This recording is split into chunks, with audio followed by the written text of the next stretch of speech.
this is what I've said to other brothers in consultation as well, that instead of being spectators, we need to be getting involved and making our, making our opinions, our voices heard on these issues, and really getting more involved in this.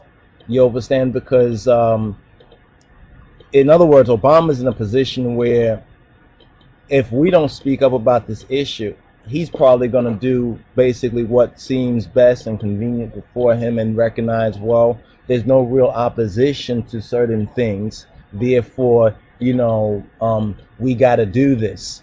You understand? But I think what we've noticed about President Obama throughout his meteoric rise and everything is that he does listen, to those groups that make the most convincing, logical, and even balanced case. And I still think that we have an ability to make a case about this whole African Union, Africomm situation, vis-a-vis what's going on this world stage. And this is one reason why we kind of sit back and we watch these things happen over and over again, and we complain and say, look what they're doing, look what they're doing, and so forth and so on.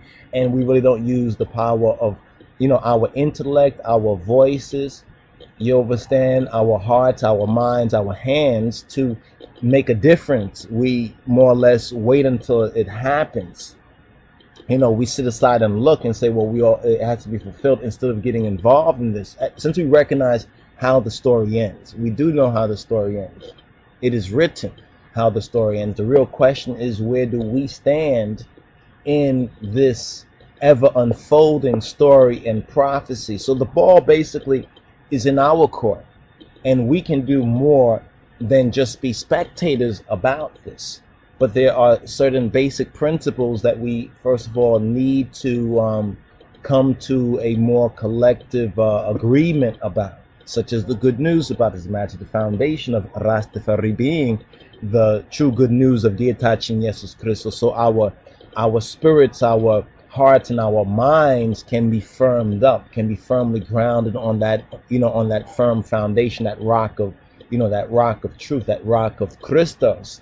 And then from there, we can go out then into the world and truly represent the 21st century ministry of His Imperial Majesty, effectively touching on even many of these global so-called and world issues, such as Africomm, such as the African Union, such as economics, and such as trade, and really use the talents that God has given us for more than sitting down in the corner and saying fire burn, fire burn, fire burn, and just just burning, in a sense of burning out our brain cells, instead of utilizing the true spiritual high that we have in the true way of God in Christ more effectively in our walk in the world, being in the world but not being of the world. Many of us have withdrawn from the world, you understand, and instead of being in the world and not of the world. And getting that clear is the first level of the ministry of His Imperial Majesty, becoming disciples, learning of Dietachin Jesus Christus, learning of the true teachings of His Imperial Majesty and true testimony of Dietachin Jesus Christus. So these issues, these little, I call them little, but these religious kind of issues, is Christ white or black? That's a basic issue. That's a kindergarten issue. We have to get over this kindergarten issue, whether Christ is black or white. I mean, the evidence is right there. Those who don't believe it, don't want to believe it, they are unbelievers. Those who want to deny it, they are deniers. You understand? We must focus our effort on encouraging the brotherhood, encouraging the sisterhood, respectively, or encouraging the family of His Imperial Majesty in Christ, and doing the work that is incumbent upon us to fulfill His will in spirit and in truth. This is just an overview. There's more details to touch on that, but I think some of what we've discussed right here is very important at the outset of setting somewhat the context for what we will go into more detail about. I mean, it's very important that we let the President of the United States know exactly, you know, how we feel about this issue. But then we shouldn't just be dealing with our feelings and speculation. We should really become more informed about it. So when we express an opinion on this issue, it's not just an emotional opinion. You know what I'm saying? It's one that's a factual opinion, where the facts are so glaringly clear that even the President Obama could take these facts and recognize, hey, they have a real point and a real issue. I think we have a good opportunity in this day and time to make a real difference. In fact, I don't just think it, I know this.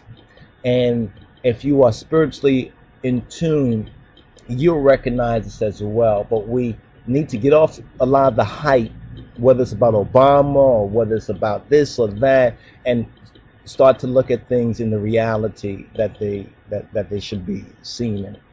So I hope this is helpful for my brothers and sisters, and look forward to the teleconferencing. If you do want to link I or want us to give you a call and start to have a communication, a link through our channel or other emails, you can send a telephone number to link with us, and we will also link with you or send you the number for our teleconferencing coming up, and let us know what subject areas you are interested in. Just give us a little bit about yourself. Sign on to the line of Judah.ning, especially. Brothers and sisters, be patient with us, because the harvest is ready, but the laborers are few, and therefore we're praying and seeking to work to increase the worthy laborers in the vineyard, those who are able to truly bring this to fruition. So give thanks.